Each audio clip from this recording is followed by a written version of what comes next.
ఓం నమ శివాయ. అందరికీ నమస్కారం అండి.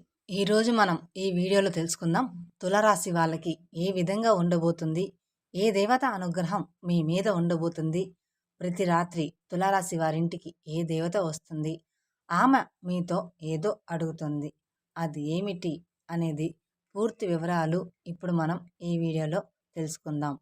మరియు ఏదైనా మీకు ఇవ్వాలి అనుకుంటుంది, అది ఏంటో వెంటనే ఇప్పుడు మీరు తెలుసుకోండి.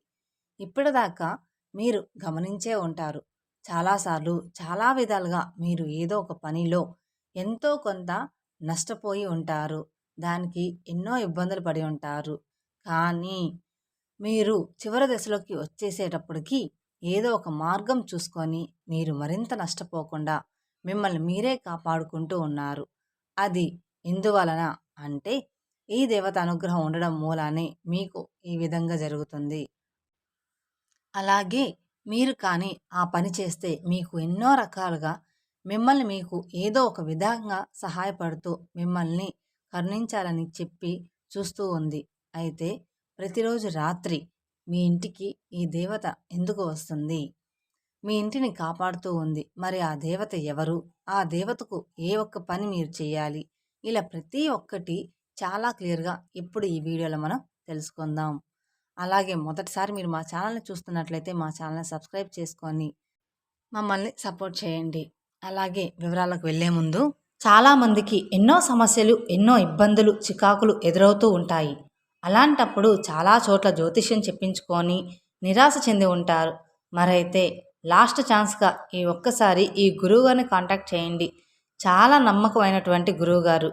మనకి ఏ సమస్యలు ఉన్నా ప్రేమ, పెళ్లి, ఉద్యోగం, ఆరోగ్యం, వ్యాపారం, సంతానం, భార్యాభర్తల సమస్యలు ఇలా ఎన్నో రకాల జీవిత సమస్యలకు తగినట్టు పరిష్కారం మనకి చాలా చక్కగా పూజల రూపంలో కానీ, పరిహార రూపంలో కానీ తెలియజేస్తారు. అన్ని రకాల జీవిత సమస్యలకు ఫోన్లోని పరిష్కారం చెప్తారు. మరి గురువుగారి కాంటాక్ట్ నంబర్ 9966661726. నమ్మకంతో ఫోన్ చేయండి. 100% ఖచ్చితంగా పరిష్కారం అనేది దొరుకుతుంది. ఇక వివరాల్లోకి వెళ్తే ప్రతిరోజు అర్ధరాత్రి పూట మీరు పడుకున్న తర్వాత ఈ దేవత మీ ఇంటికి వస్తుంది. మీ ఇంటి చుట్టుపక్కల ఉన్న పరిసరాలను తను ఎంతో చక్కగా దర్శనం ఇస్తుంది. అయితే మీకు చాలా రోజుల నుంచి ఈ విషయం తెలియక మీరు ఏంటా అని చెప్పేసి అనుకుంటూ ఉన్నారు. ప్రతి ఒక్కటి కూడా మీరు గమనించకపోవచ్చు. కానీ ఇప్పటి నుంచి ఈ వీడియో చూసిన తర్వాత నుంచి మీరు గమనించండి. ఇక దీంతో పాటు ఈ ఇద్దరు మనుషులు ఎవరైతే ఉన్నారో వాళ్ళు మీ జీవితంలో ప్రతి ఒక్క పని చెడిపోవడానికి, మీ జీవితంలో ఎంతో కొంత నష్టానికి కారణమయ్యే వాళ్ళు వీరిద్దరే. వాళ్ళ పేర్లు ఏ అక్షరంతో స్టార్ట్ అవుతుందో అది కూడా మేము మీకు ఈ వీడియోలో ముందు ముందు చెప్తాము. అందుకనే వీడియోని ఎక్కడా స్కిప్ చేయకుండా చివరి వరకు చూడండి అంటాము. మీరు ఈ ఇద్దరు మనుషులతో ఎంతో జాగ్రత్తగా ఉంటే అంత మంచిది. మీ లైఫ్‌ని కంప్లీట్‌గా స్పాయిల్ చేసేది మాత్రం వీళ్ళిద్దరే. అయితే వీళ్ళిద్దరికీ ఇంత చనువు రావడానికి కారణం కూడా మీరే. ఎందుకని అంటే మీరు వీళ్ళని మరింతగా నమ్మేస్తూ ఉంటారు. వీళ్ళని ఎంత నమ్ముతారంటే మీ లైఫ్‌లో జరిగే ప్రతి ఒక్క విషయాన్ని మీరు ఎంతో క్లియర్‌గా వీళ్ళకి ప్రతి ఒక్కటి పూసగుచ్చినట్లుగా చెబుతూ ఉంటారు. వీళ్ళతో మీరు ఇంతకు ముందు కూడా చాలా విధాలుగా నష్టపోయి ఉన్నారు.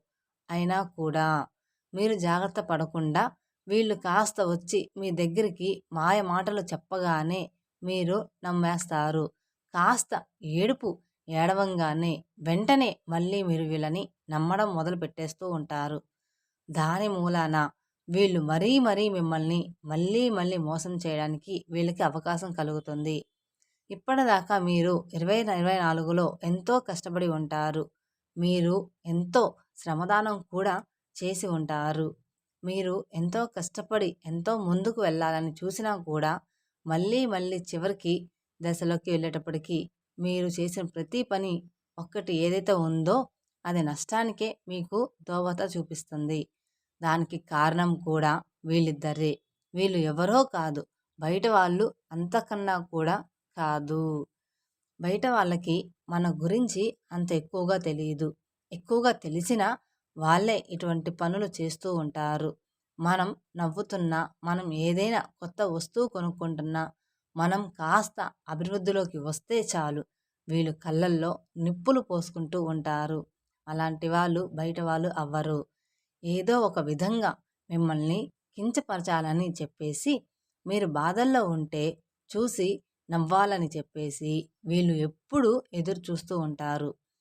వీళ్ళు ఎప్పుడూ కూడా మీ చుట్టుపక్కనే ఉంటారు. కానీ వీళ్ళ గురించి మీకు అవగాహన లేకపోవడంతో మీరు మరింతగా వీళ్ళని నమ్మేసి ప్రతి ఒక్క విషయాన్ని వీళ్ళకి మీరు ఇట్టే తెలియజేస్తారు. దాన్ని వీళ్ళు అవకాశంగా తీసుకొని ప్రతి ఒక్కటి మీకు రివర్స్‌గా ప్లాన్ చేసుకొని వాళ్ళ ప్లాన్‌లో వాళ్ళు సక్సెస్ కూడా అవుతున్నారు. కాబట్టి మీరు ఎప్పుడూ కూడా ఏ పని చెయ్యాలి అనుకున్నా కానీ వీళ్ళకి మాత్రం మీరు చెప్పొద్దు. మీరు ఏ డెసిషన్ తీసుకోవాలి అని అనుకున్నా మీరు మాత్రం ఎప్పుడు కూడా ఎవరితో దేని గురించి డిస్కస్ చేయకండి. ఆ పని జరిగిన తర్వాతే వేరే వాళ్ళకి తెలియజేసేలాగా ఉండండి. అయితే మొట్టమొదటి అక్షరం కలిగిన పేరు ఏంటి అని అంటే ఎస్. అవును, ఎస్ అనే అక్షరం వాళ్ళు ఎవరైతే మీ జీవితంలో ఉంటారో వాళ్ళు ఎప్పుడు చూసినా కూడా ఎక్కువ శాతంగా జెలసీ ఫీలింగ్‌తో ఉంటారు. వాళ్ళు ఎక్కువగా లోతు మనుషులై ఉంటారు. వాళ్ళు ఎప్పుడూ కూడా బయటికి వేరే వాళ్ళకి ఎంతో సానుభూతి చూపిస్తున్నట్లుగా ఉంటారు. కానీ వాళ్ళు చేయాల్సిన పనులన్నీ చాలా సైలెంట్‌గా చేసుకుంటూ పోతారు. అలాగే వీళ్ళు ఎప్పుడూ కూడా మనతో కలిసి ఉన్నట్లుగా కనిపిస్తారు. బట్ ఎప్పటికప్పుడు వాళ్ళు వాళ్ళ దారిలో వేరుగానే ఎంచుకుంటూ ఉంటారు.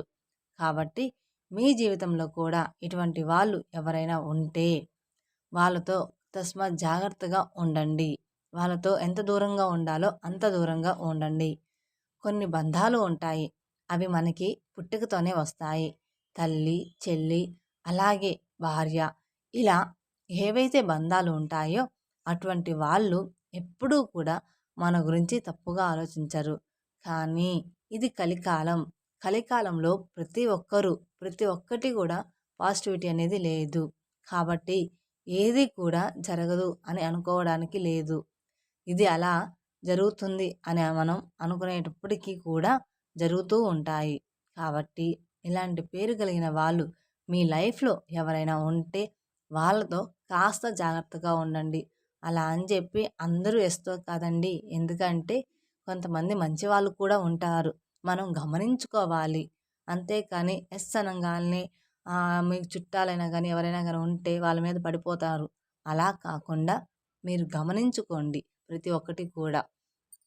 మీరు వాళ్ళతో పరిచయం అయినప్పటి నుంచి కూడా మీ లైఫ్ స్టైల్‌లో ఏ విధంగా ఉంది, దాన్ని కాస్త గమనించుకుంటే మీకు ప్రతి ఒక్కటి చాలా క్లియర్‌గా అర్థమైపోతుంది. ఇక రెండవ అక్షరం వచ్చేటప్పటికి వి అనే అక్షరం. ఈ వి అనే అక్షరంలో కలిగి ఉన్నవారు మీకు ఎనిమిగానే పనిచేస్తూ ఉంటారు. వీళ్ళు కూడా ఎప్పుడూ మిమ్మల్ని నమ్మించి మోసం చేస్తూ ఉంటారు. ఇటువంటి వాళ్ళతో ఎప్పటికీ కూడా మీరు జాగ్రత్తగా ఉండాలి. ఇలాంటి వాళ్ళు మీ లైఫ్‌లో ఉంటే వాళ్ళు మీ లైఫ్‌లోకి వచ్చిన తర్వాత ఎన్నో ఇబ్బందులు, మీ లైఫ్‌లో ఎన్నో అప్ అండ్ డౌన్స్ ఏ విధంగా ఉన్నాయి అనేది మీరు గమనించుకుంటే మీకే తెలిసిపోతుంది. ప్రతి ఒక్కటి ఏదైతే ఉంటుందో ఇన్ అండ్ అవుట్ అనేది ప్రతీదీ మీకు చాలా క్లియర్‌గా, పిక్చర్‌గా అర్థమైపోతుంది. కాబట్టి ఎప్పుడూ కూడా ఎవ్వరిని కూడా అతిగా నమ్మకండి. బయట వాళ్ళనైతే అస్సలు నమ్మకండి. వాళ్ళకి ఎంతవరకు ఒక లిమిట్ అనేది ఉంటుందో ఆ లిమిట్‌ని మెయింటైన్ చేస్తూ సరిపోతుంది. ఇక ఆ దేవత ఎవరు?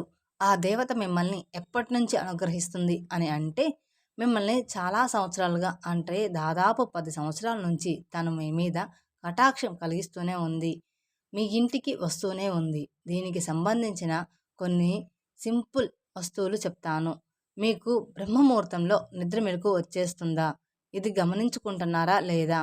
పడుకొని ఉండగా ఒకసారి కాదు, 2 సార్లు కాదు, ప్రతిసారి మీకు బ్రహ్మముహూర్తంలో మెలుకువ అనేది వస్తుందంటే ఆ దేవత మీకు ఇది ఒక సింప్టమ్‌గా చూపిస్తుందనమాట. ఆ సమయంలో మీరు కానీ ఆ దేవుని స్మరించుకుంటూ చక్కగా పూజలు చేసుకుంటూ ఉంటే మీకు మరింత ఆ దేవత అనుగ్రహం అనేది కలుగుతుంది. అందుకని గుర్తుంచుకోండి మీకు మెలుకువ వస్తుందా లేదా అని. ఎప్పటికీ కూడా మనకి మనకి కానీ బ్రహ్మముహూర్తంలో పదే పదే మెలకువ వస్తుంది అని అంటే దానికి ఏదో ఒక దైవశక్తి కలిగి ఉంటుంది. కాబట్టి అటువంటి వాళ్ళకి అటువంటి అనుభూతులు చెందుతూ ఉంటారు. మీరు ఎక్కువగా శాంతంగా గుడికి వెళ్తున్నట్లు, ఎక్కడో తీర్థస్నానాలు చేస్తున్నట్లు మీకు కలలు వస్తున్నాయా? ఇది కూడా మరొక సింప్టమ్. అయితే సాక్షాత్తు ఆ దుర్గాదేవి అనుగ్రహం మీ మీద ఉంది. మీరు ఆ అమ్మవారిని పూజించడం చాలా రోజుల నుంచి ఆపేశారు. మీకున్న కష్టాల్లోనే మీరు ఎంతసేపటికి దాంట్లో మునిగిపోయి ఉన్నారు. కానీ మనస్ఫూర్తిగా ఆ తల్లిని మీరు స్మరించుకోవడం లేదు. కాబట్టి మనస్ఫూర్తిగా ఆ తల్లిని స్మరించుకుంటూ, ఆమెకి నెయ్యితో దీపారాధన చేసుకుంటూ, దుర్గాష్టమి స్తోత్రాన్ని జపించుకుంటూ లేదా వింటూ ఉన్నా సరిపోతుంది. ఆ అమ్మవారు మిమ్మల్ని మరింతగా ఏమీ కోరట్లేదు. ఆ అమ్మవారిని ఒకసారి తలుచుకోండి. మీరు వీలైనంత వరకు మీ కర్మల్ని ఎంత బాగా ఉంచుకుంటే ఆ కర్మ మీకు రిటర్న్స్‌లో వస్తుంది. అంటే మనం చేసే ప్రతి పనిని బట్టి మనకు కూడా ఆ దేవత అనుగ్రహం అనేది ఉంటుంది. మనం అవతల వాళ్ళకి వీలైనంత సహాయం చేయగలిగితే మనకి కూడా ఆ మంచి అనేది కలిగి ఉంటుంది. ఏదో ఒక రూపంలో దాని ఫలితం మనకి దక్కుతుంది. కాబట్టి ఎప్పుడూ కూడా ఎవరికీ కూడా మీరు అన్యాయం చేయాలని చెప్పి అస్సలు ఆలోచించకండి. మనం అవతల వాళ్ళతో ఎంత బాగుంటామో మనకి కూడా అంతే మంచి జరుగుతుంది. సో, మీ దగ్గరలో ఉన్న దుర్గాదేవి గుడికి వెళ్ళి చక్కగా దండం పెట్టుకోండి సరిపోతుంది. మనస్ఫూర్తిగా ప్రదక్షిణ చేసుకొని రండి. మీకు వీలైనంతలో దేవాలయ ప్రాంగణంలో దాన ధర్మాలు చేయండి. తద్వారా ఆ అమ్మవారి అనుగ్రహం మీరు తప్పకుండా పొందుతారు. అలాగే మీకు తోచినంత సహాయం అయితే చెయ్యండి. ఆ కర్మ అనేది మీకు ఎప్పుడూ కూడా రిటర్న్ వస్తుంది. సో, చూశారు కదండీ! తెలుసుకున్నారు కదండీ! తులారాశి వారికి ఏ దేవత అనుగ్రహం మీపై ఉందో తెలుసుకున్నారు కదా! కాబట్టి మీరు ఆ దేవతని ప్రతిరోజు లేదా మంగళవారం మరియు శుక్రవారం పూజించుకొని ఆ దేవత యొక్క కృపా కటాక్షాలు మీపై ఉండాలని కోరుకుంటున్నాను. ఈ వీడియో గనుక మీకు నచ్చినట్లయితే మరికొందరికి షేర్ చేయండి. అలాగే మొదటిసారి మీరు మా ఛానల్‌ని చూస్తున్నట్లయితే మా ఛానల్‌ని సబ్స్క్రైబ్ చేసుకొని నన్ను సపోర్ట్ చేయండి. Thank you for watching my video. ఓం నమః శివాయ.